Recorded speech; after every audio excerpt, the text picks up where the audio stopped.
जय हिंद एवरीवन। तो फिर से स्वागत है हमारे इस चैनल में आप सभी लोगों का। तो आज हम आपके लिए बिहार एसएससी का प्रीवियस ईयर क्वेश्चन लेकर के आ चुके हैं, जिसका एग्ज़ाम मार्च में होने वाला है, 5/4 या 5 मार्च को होने वाला है।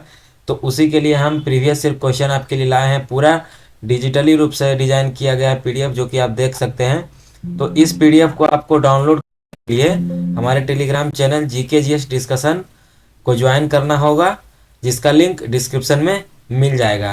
और काफ़ी ज़्यादा इम्पोर्टेंट क्वेश्चन है इस क्लास में, तो आपको पूरा देखना है। 100 क्वेश्चन है, ज़्यादा टाइम नहीं लगेगा।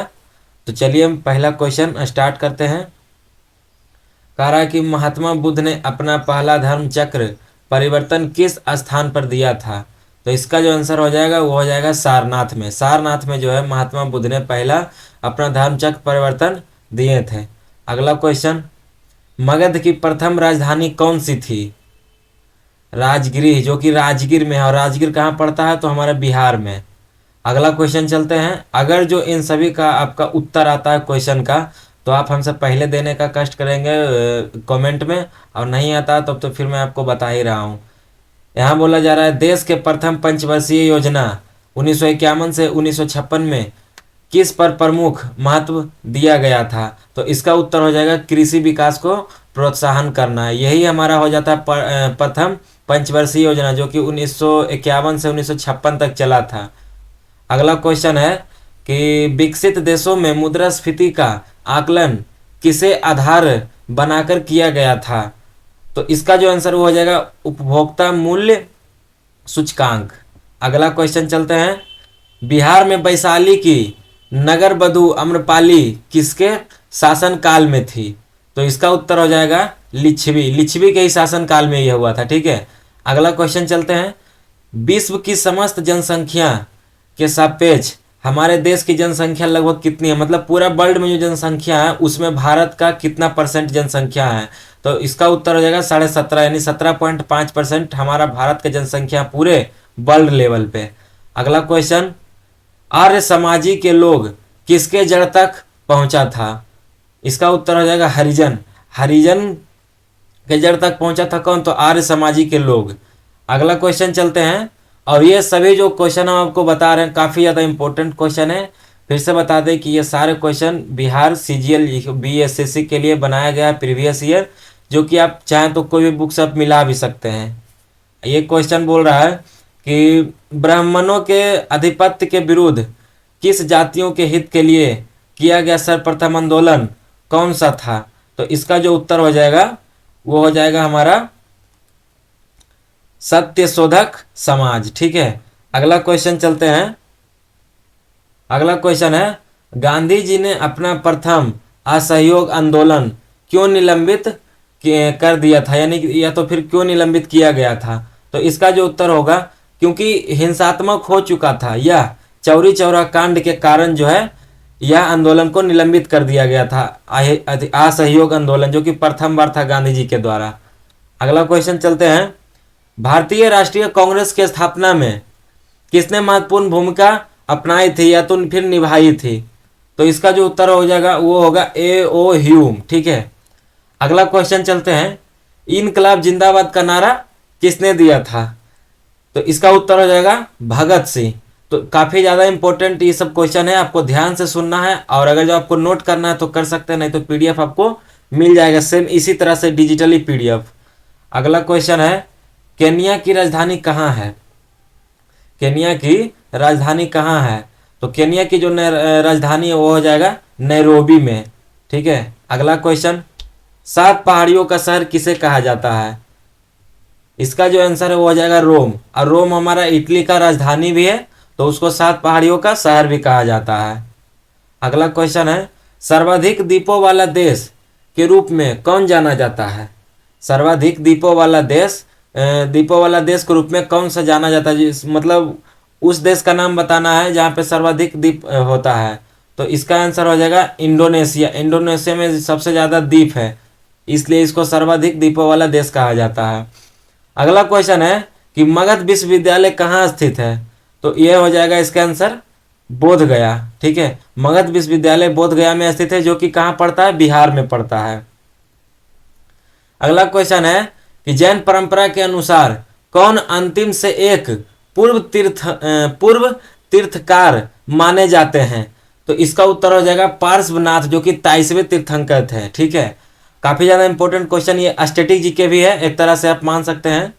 अगला क्वेश्चन, किस स्रोत के अनुसार यह कहा जाता है कि अशोक ने श्रीनगर शहर को बनाया था? तो उसी स्रोत का आपका नाम बताना है, तो वो हो जाएगा कलहन की राजतरंगिणी। ठीक है, इसी स्रोत के अनुसार कहा जाता है कि अशोक ने श्रीनगर शहर को बनाया था। अगला क्वेश्चन चलते हैं, तो गुप्त काल में सर्वोच्च न्यायिक प्राधिकार किसके पास था?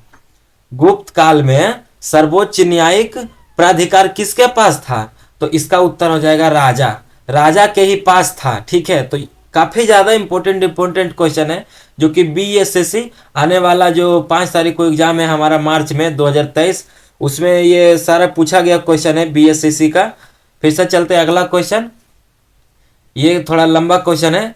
अकबर के शासनकाल में विद्वानों के एक समूह ने महाभारत को संस्कृति से फारसी भाषा में अनुवाद किया। इस फारसी संस्करण को क्या कहा जाता है? तो ये काफी ज्यादा मोस्ट इंपोर्टेंट क्वेश्चन है, एक बार मैं फिर से पढ़ता हूं, आपको समझ में आएगा। अकबर के शासनकाल में विद्वानों के एक समूह ने, अकबर के एक शासनकाल जब चलता था तो विद्वानों का एक समूह था, उसने महाभारत को संस्कृति से फारसी भाषा में अनुवाद कर दिया था। हमारा जो महाभारत था संस्कृत भाषा में पहले था, लेकिन उसको फारसी भाषा में अनुवाद कर दिया, तो इस फारसी संस्करण को क्या कहा जाने लगा? तो इसका उत्तर हो जाएगा रजनामा। ठीक है, रजनामा कहा जाने लगा। अगला क्वेश्चन चलते हैं, कृषि की शुरुआत संभवतः कब हुआ था?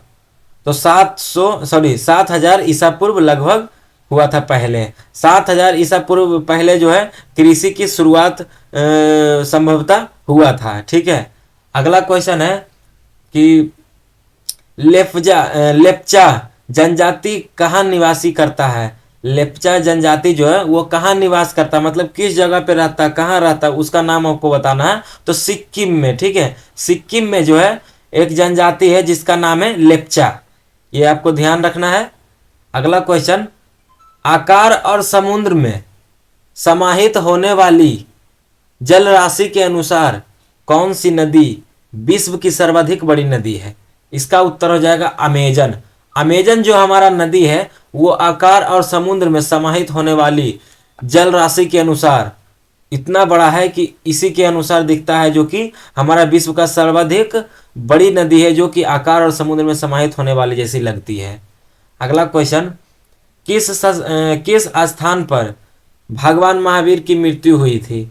तो इसका उत्तर हो जाएगा पावापुरी। पावापुरी हमारा कहाँ पड़ता है? तो बिहार में पड़ता है। ठीक है, तो इसी जगह पे जो है हमारे भगवान महावीर की मृत्यु हुई थी। अगला क्वेश्चन, विज्ञान दिवस कब मनाया जाता है? तो विज्ञान दिवस हमारा 28 फरवरी को मनाया जाता है। ठीक है, अगला क्वेश्चन चलते हैं, बिहार का कौन सा जिला न्यूनतम क्षेत्रफल वाला जिला है? तो इसका उत्तर हो जाएगा शेखपुरा, जो कि हमारा होम डिस्ट्रिक्ट है। ठीक है, अगला आंसर क्वेश्चन की ओर चलते हैं, तो हमारे देश के किस राष्ट्रपति ने सियाचिन ग्लेशियर का प्रथम बार दौरा किया था? तो काफी ज्यादा मोस्ट इंपोर्टेंट क्वेश्चन है, आपको नोट कर लेना है इसको। तो इसका जो उत्तर हो जाएगा डॉक्टर एपीजे अब्दुल कलाम। ये जो थे हमारे राष्ट्रपति, सबसे पहले सियाचिन ग्लेशियर का प्रथम बार दौरा किए थे। अगला क्वेश्चन चलते हैं, तो शिक्षा जो मूलतः राज्य की विषय था, समवर्ती सूची में किस संशोधन द्वारा स्थानांतरित किया गया है? तो इसका उत्तर हो जाएगा 42वें संविधान संशोधन के द्वारा। ठीक है, 42वें जो संविधान संशोधन है उसी के द्वारा शिक्षा जो मूलतः राज्य की विषय था 7वीं सूची के संशोधन द्वारा स्थानांतरित किया गया है। तो अगला क्वेश्चन चलते हैं, भारतीय संविधान में संशोधन का प्रावधान किस अनुच्छेद में है? इसका उत्तर हो जाएगा 368। 368 जो है हमारा संविधान वाला जो आर्टिकल अनुच्छेद है, उसी में हमारा जो है भारतीय संविधान में संशोधन का प्रावधान रखा गया है। ठीक है, अगला क्वेश्चन, भारत में पंचायती राज संस्थान अपने कोष मुख्यतः किससे प्राप्त करते हैं? तो ये जो है हमारा सरकारी अनुदान से प्राप्त करते हैं। अगला क्वेश्चन, स्वतंत्र भारत का प्रथम गवर्नर जनरल कौन था? देखिए ये काफी ज्यादा इंपॉर्टेंट क्वेश्चन है और ये हमारा पॉलिटी का क्वेश्चन है, ठीक है। स्वतंत्र भारत का प्रथम गवर्नर जनरल कौन था? तो इसका उत्तर हो जाएगा Lord Mountbatten, Lord Mountbatten, ठीक है। ये जो था लॉर्ड माउंट बैटन, ये स्वतंत्र भारत का मतलब जब भारत आजाद हुआ था तो वहाँ तब मतलब भारत का प्रथम गवर्नर ये था लॉर्ड माउंट बैटन। अगला क्वेश्चन है संविधान को बनाने में कितना समय लगा था? तो इसका उत्तर हो जाएगा 2 वर्ष 11 महीना 18 दिन। लेकिन हम अगर जो ऑफिशियली की बात करें तो वहां पे लिखा रहता है डाटा में 2 वर्ष 11 महीना 17 दिन। मतलब जिस दिन संविधान हमारा पूरा रूप से हो गया था लागू, मतलब 26 जनवरी को, उस दिन को इसमें काउंट नहीं किया जाता है, जो कि ऑफिशियल डाटा में दिया दिया हुआ रहता है, ठीक है। और ऐसे आप अगर जो आपको क्वेश्चन आएगा तो आपको मारना है 2 वर्ष 11 महीना और 18 दिन। अगर ये नहीं रहेगा 18 दिन तभी आपको 17 दिन वाला मारना है। अगला क्वेश्चन चलते हैं। अगला क्वेश्चन है कि संविधान के अनुच्छेद 352 के अंतर्गत आपातकाल में भी कौन सा मौलिक अधिकार निलंबित नहीं किया जा सकता है? ये हालांकि जो है जीडी में पूछा गया क्वेश्चन है, ठीक है, एसएससी जीडी का। तो इसका उत्तर हो जाएगा जीवन का अधिकारी अनुच्छेद 21 को। अनुच्छेद जो हमारा 21 है वो आपातकाल में भी भंग नहीं किया जा सकता है, जो कि अनुच्छेद 352 के तहत में आता है, ठीक है। अगला क्वेश्चन चलते हैं। तो मौलिक अधिकार किस प्रकार निलंबित किए जा सकते हैं? मौलिक जो अधिकार होता है वो किस प्रकार भंग किया जा सकता है? तो इसका उत्तर हो जाएगा यदि राष्ट्रीय आपातकाल के समय राष्ट्रपति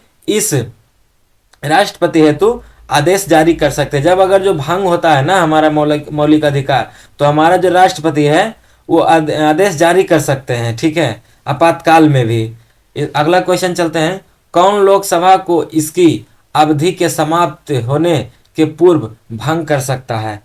तो प्रधानमंत्री की सलाह पर राष्ट्रपति, ठीक है। अगला क्वेश्चन है कि राष्ट्रपति के चुनाव में विवाद के मामलों को कहाँ संदर्भित किया गया है? ठीक है, इसका उत्तर हो जाएगा सर्वोच्च न्यायालय में। सर्वोच्च न्यायालय में जो है हमारा राष्ट्रपति को चुनाव में विवाद के मामले को संदर्भित किया जाता है, ठीक है। अगला क्वेश्चन, उपराष्ट्रपति का पद किसके द्वारा सृजित किया गया है? तो संविधान के द्वारा अनुच्छेद 63 के तहत उपराष्ट्रपति का जो पद है उनको सृजित किया गया है। अगला क्वेश्चन, और एक हम आपको इम्पोर्टेंट बता देते हैं बात कि हमारा जो डिस्कशन भी चलता है ग्रुप डिस्कशन, और जो भी हम डिस्कशन कराते हैं उसका अलग से हम पीडीएफ तैयार करते हैं और उसका निचोड़ क्वेश्चन हम अपने यूट्यूब चैनल जीकेजीएस डिस्कशन पे हम डालते हैं। अगर जो आपको पढ़ना है वो भी निचोड़ पॉलिटी का घटना चक्र चलता है, ठीक है, ग्रुप डिस्कशन में, और उसी का निचोड़ फिर हम अलग से पीपीटी तैयार करके डिजिटली रूप से आपको प्रोवाइड कराते हैं फ्री में, और उसका वीडियो भी है हमारे यूट्यूब चैनल पर। तो हमसे आप जुड़े रहें, यहाँ पे आपको बहुत कुछ मिलेगा, ठीक है। हम लोग धीरे धीरे जो है आपके लिए बहुत कुछ करने का प्रयास कर रहे हैं, ठीक है। अगर जो वीडियो आपको अच्छा लगेगा तो लाइक जरूर कीजिएगा, एक अच्छा सा कमेंट, ताकि हमको जो मोटिवेशन मिल सके। और ये जो पार्ट हमारा 1 है प्रीवियस ईयर का, ठीक है, पार्ट 2 भी हम लाएंगे 1-2 दिन में। चलते हैं अगला क्वेश्चन की ओर। अगला क्वेश्चन हमारा है कि ये तो मैंने बता ही दिया था आपको। अगला क्वेश्चन है, मंत्रिमंडल के सदस्य को राष्ट्रपति कब बर्खास्त कर सकता है, मतलब कब खत्म कर सकता है, ठीक है? तो प्रधानमंत्री की स्तुति पर, प्रधानमंत्री की संस्तुति पर, ठीक है। अगला क्वेश्चन, वायुमंडल के किस मंडल में ओजोन परत मिलती है? ये देखिए साइंस का क्वेश्चन आ गया, ठीक है। वायुमंडल के किस मंडल में ओजोन परत मिलती है?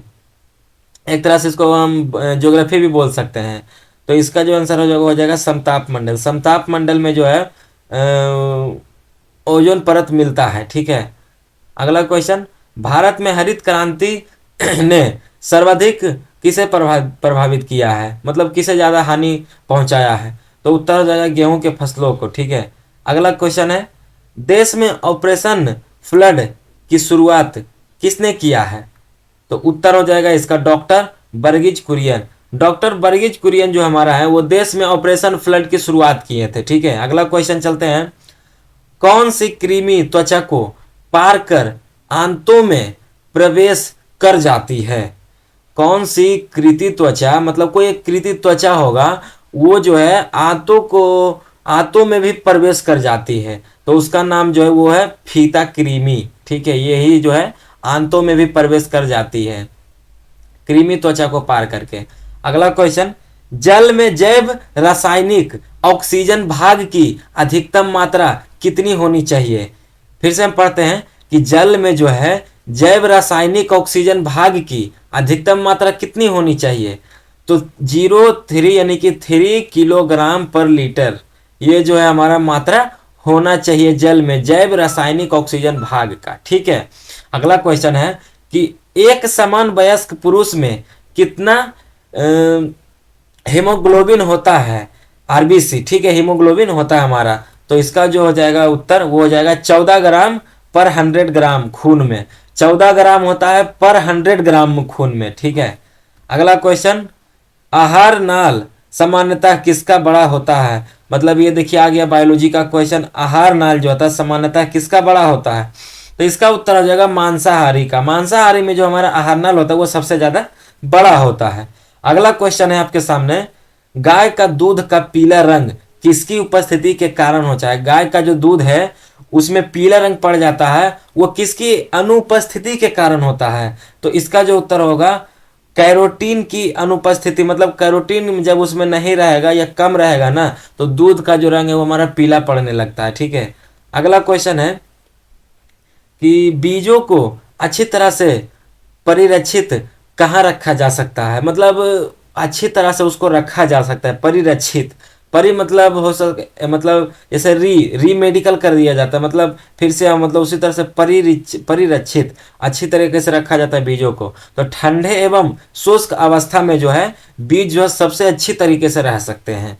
अगला क्वेश्चन है, हार्मोन क्यों उपयोगी है? ठीक है, हार्मोन जो है क्यों उपयोगी है?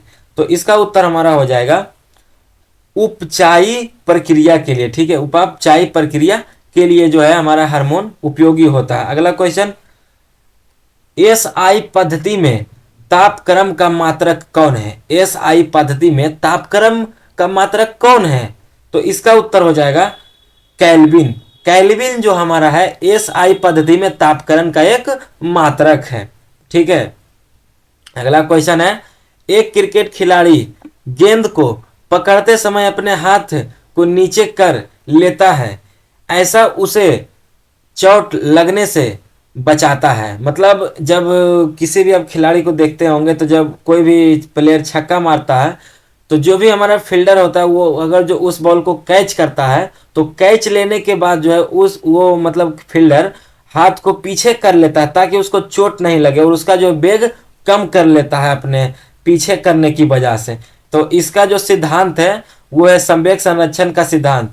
तो वो जो हाथ पीछे करता है और चोट लगने से वो बचाता है अपने आप को, वो सिद्धांत जो है संवेग संरक्षण पे कार्य करता है। ठीक है, तो ये काफी ज्यादा इंपॉर्टेंट क्वेश्चन था, जो कि मैंने आपको एक कॉमन क्वेश्चन भी इसको हम बोल सकते हैं। अगला क्वेश्चन चलते हैं, एक हवाई जहाज के पंखे पर बह रही हवा की चाल से वृद्धि होती है तो पंखों का दबाव क्या होगा?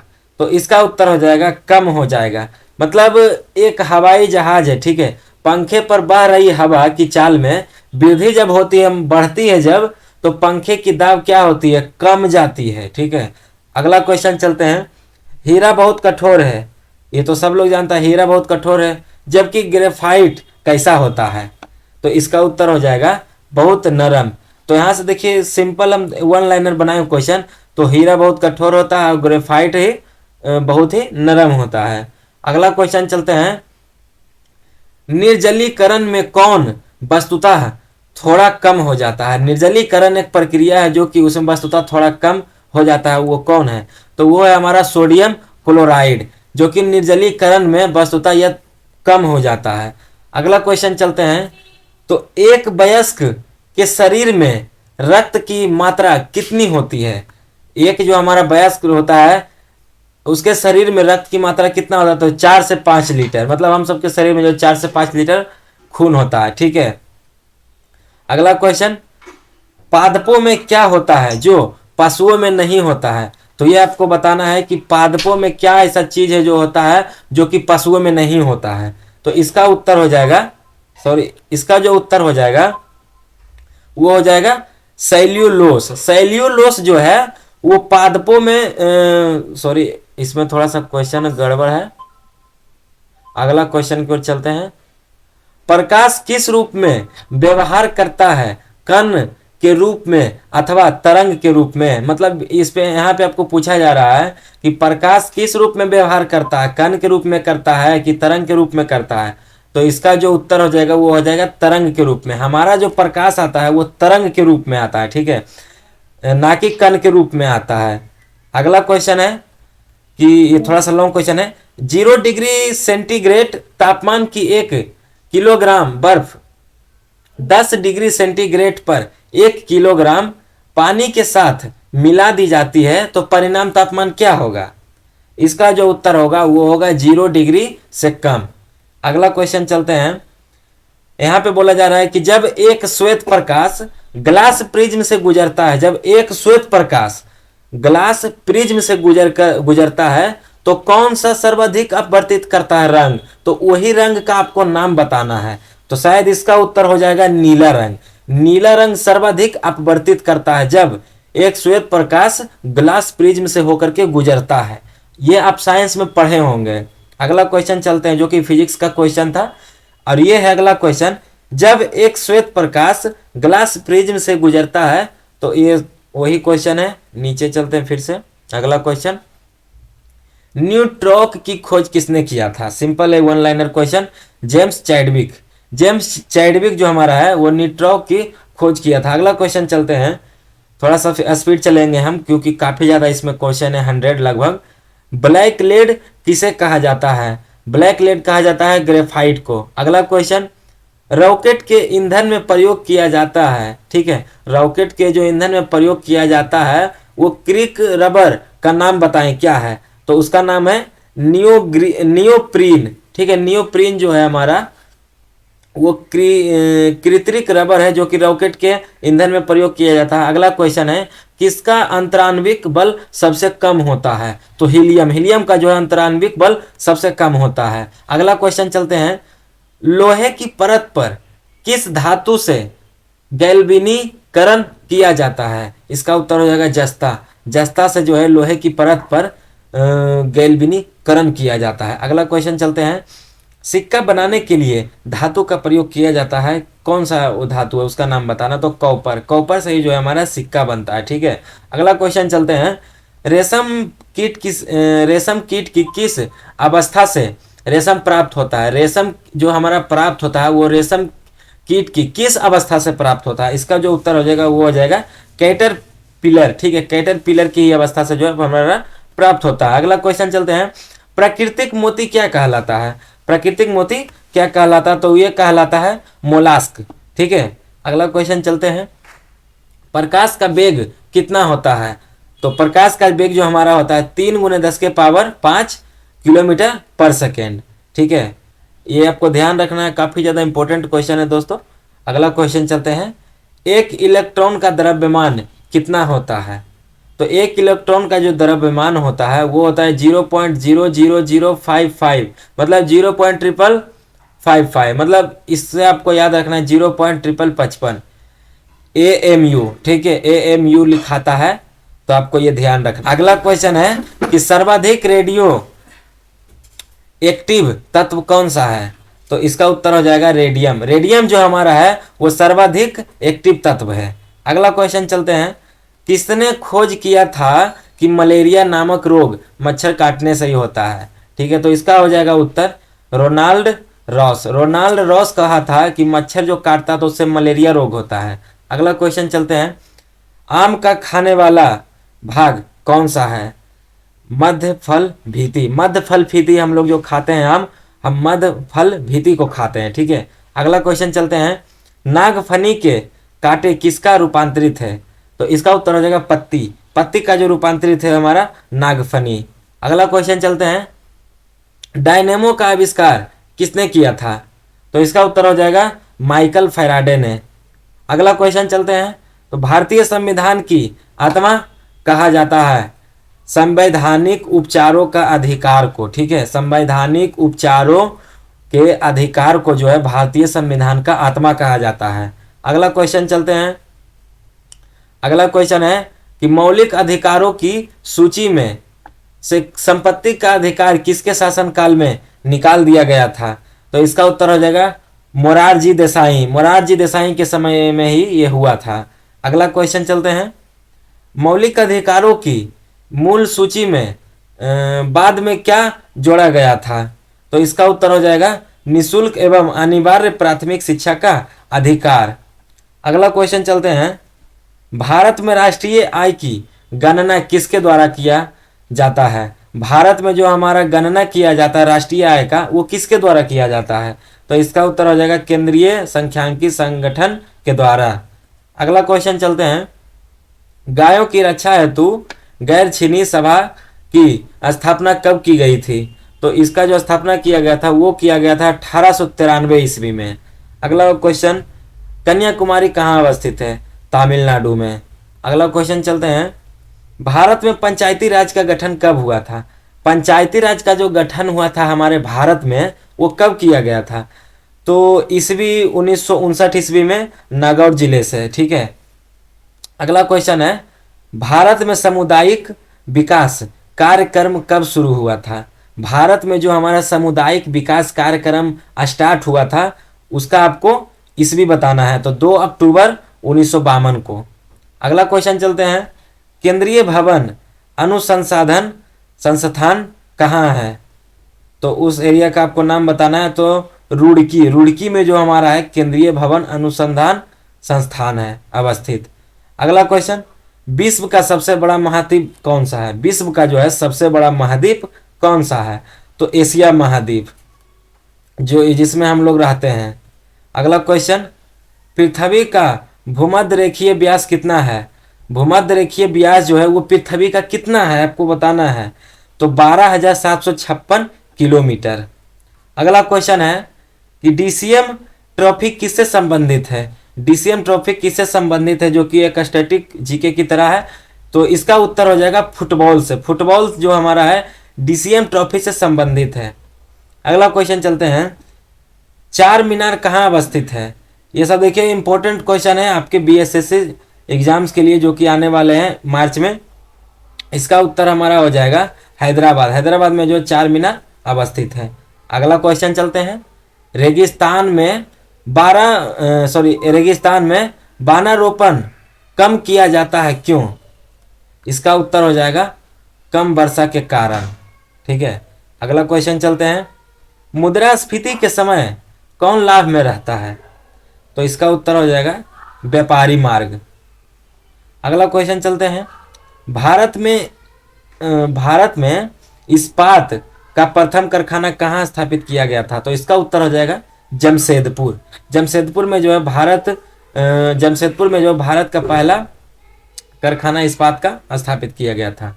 अगला क्वेश्चन, उत्पाद की दृष्टि से भारत का प्रमुख खाद्यान्न फसल कौन सा है? तो इसका उत्तर हो जाएगा चावल जो हमारा है वो भारत का प्रमुख खाद्यान्न फसल है उत्पादन की दृष्टि से। ठीक है। अगला क्वेश्चन, जापान की मुद्रा क्या है? जापान की जो मुद्रा है वो क्या है? तो येन जो है हमारा जापान का मुद्रा है। अगला क्वेश्चन, योजना आयोग का गठन कब हुआ था? तो 1950 ईस्वी की, जो कि अभी हमारा नीति आयोग के रूप में है, जो कि 1 जनवरी 2015 को हमारे नरेंद्र मोदी ने लागू कर दिया था, इसी को रिप्लेस कर करके। अगला क्वेश्चन है, कौन सी नदी भूमध्य रेखा को 2 बार काटती है? तो इसका उत्तर हो जाएगा कांगो जो है नदी है हमारा भूमध्य रेखा को 2 बार काटती है। अगला क्वेश्चन है, दादा साहब पुरस्कार किस क्षेत्र में दिया जाता है? ठीक है, जो कि स्टैटिक जीके है। दादा साहब पुरस्कार किस क्षेत्र में दिया जाता है? तो सिनेमा जो क्षेत्र में दादा साहब पुरस्कार दिया जाता है। अगला क्वेश्चन है कि भारत को किला के नाम से जाना जाता है। ठीक है, सरोजनी नायडू जो है हमारा भारत को किला के नाम से जाने जाते हैं। अगला क्वेश्चन है, दूध की शुद्धता की माप किया जाता है किससे? तो लैक्टोमीटर से जो है शुद्धता मापा जाता है दूध का।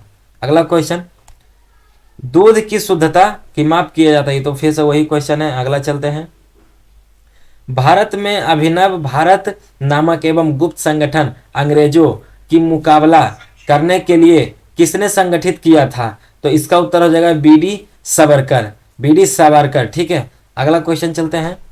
तो आज का ये जो है हमारा 100 क्वेश्चन कंप्लीट हो चुका है आप लोग के सामने, जो कि बिहार सीजीएल के लिए था। ठीक है, और फिर से हम आएंगे आपके लिए पार्ट 2 लेकर के इसका। ठीक है, और इसका अगर जो आपको पीडीएफ डाउनलोड करना है, सेम इसी पीडीएफ जो कि मैंने अभी आपको स्क्रीन पे पढ़ाया, तो हमारा टेलीग्राम चैनल ज्वाइन कर लीजिए आप, जीके डिस्कशन नाम से है, और उसका जो है मिल जाएगा लिंक डिस्क्रिप्शन में। और अगर जो आपको वीडियो थोड़ा सा भी अच्छा लगा हो तो चैनल को जरूर सब्सक्राइब करें, सपोर्ट करें। हम लोग जो है आप लोगों के लिए धीरे धीरे बहुत कोशिश कर रहे हैं, बहुत कुछ करने वाले हैं। ठीक है, आगे तो इसी तरह से चैनल को सब्सक्राइब कर लीजिए ताकि नोटिफिकेशन आपके साथ पहुंच जाए पार्ट 2 वीडियो हम जैसे ही लाएं इसका प्रीवियस ईयर का। ठीक है, तो फिर से मिलेंगे नेक्स्ट वीडियो में इसी तरह से। देखते रहिए हमारा चैनल को। जय हिंद, जय भारत।